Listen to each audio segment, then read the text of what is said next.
Bien-aimés dans le Seigneur, la paix de Dieu vous soit. C'est un plaisir pour nous encore ce matin d'être ensemble. Et puis de vous demander comment ça va dans ce temps difficile, ce temps où il y a une peur bleue dans l'air, où les églises sont fermées, il n'y a pas d'activité. C'est comme si le temps est un temps mort. Mais quand même, en tant que chrétien, en tant que serviteur de Dieu, dans ce temps difficile, vous savez qu'il est bon pour nous de trouver le réconfort dans la parole de Dieu, particulièrement dans la Bible. Ce matin, ce qui m'interpelle, c'est quand je lis le psaume 50, où particulièrement, je prends le verset 15, où le psalmiste Asaph eut à dire: invoque-moi au jour de la détresse, je te délivrerai et tu me glorifieras. C'est peut-être dans un temps comme ce que nous voyons présentement que Asaph a écrit ce psaume.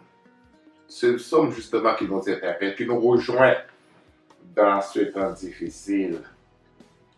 Donc, Dieu a besoin de quelque chose de son peuple.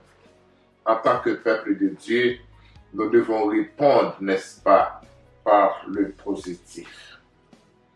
Donc, quand on voit ce qui se passe, ce qu'on dit à travers cette pandémie, ce virus, n'est-ce pas, qui ravage le monde, il y a beaucoup d'interprétations qui se font autour de ça. Il y en a qui disent pratiquement c'est un test chimique, il y en a d'autres qui disent c'est quelque chose qui est dans l'air, mais personne ne sait. On n'a pas vraiment la vraie réponse. Mais ce qu'on peut dire, c'est un ennemi qui a fait cela.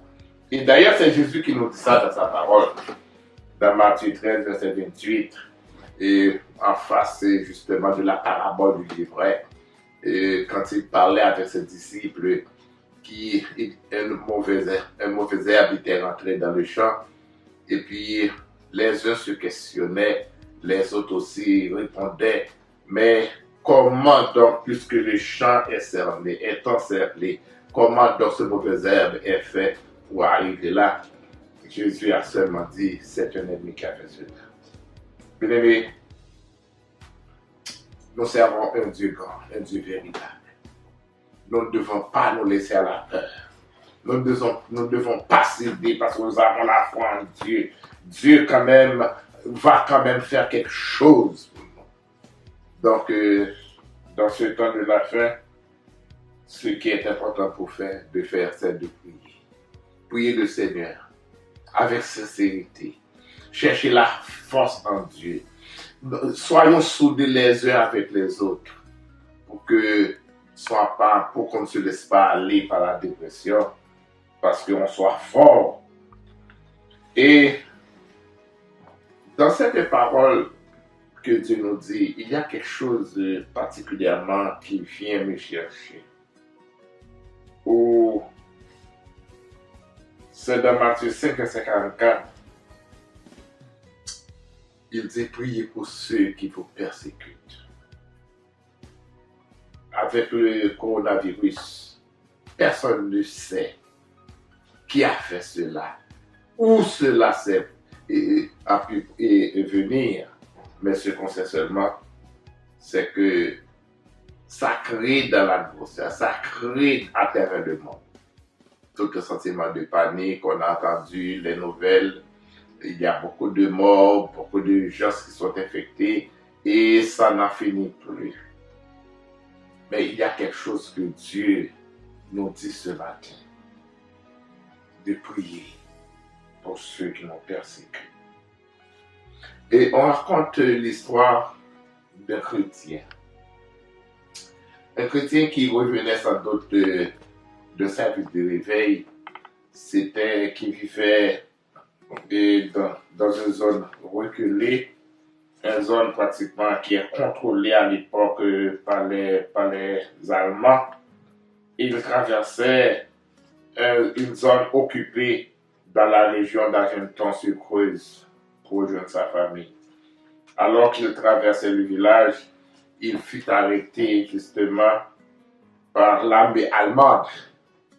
Là, un soldat, comme on l'a dit, avait été abattu au cours de la nuit précédente. Et donc, justement, il a fait beaucoup de représailles. Et l'officier qui était responsable, il a choisi au hasard 10 personnes qui passaient.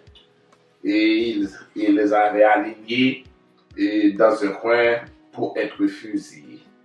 Et parmi ces gens-là, malheureusement, le chrétien passait et justement au moment qu'il ne fallait pas. Lui aussi, il faisait partie de ces 10. Et avant d'être fusillé, il a demandé, est-ce qu'il peut faire une prière? Et on lui accordait ça, et la prière qu'il faisait, il priait justement pour les 10 personnes qui ne savaient rien de ce qui se passait. Et il priait pour ces 10 personnes.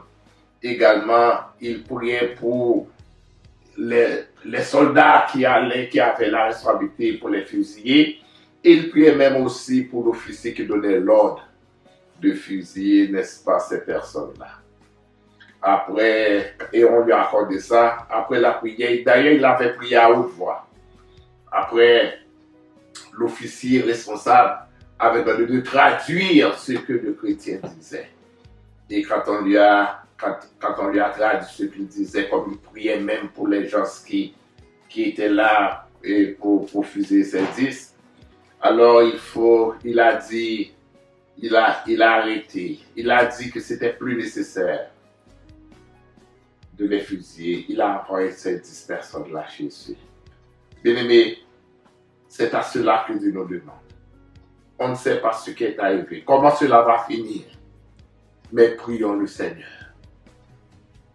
pour que la paix soit revenue.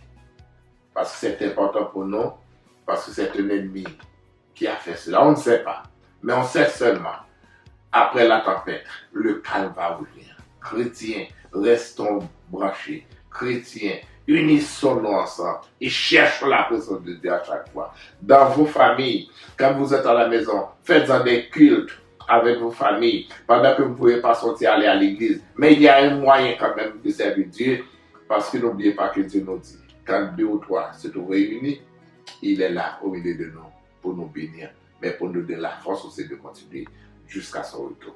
Qu'il en soit ainsi. Amen.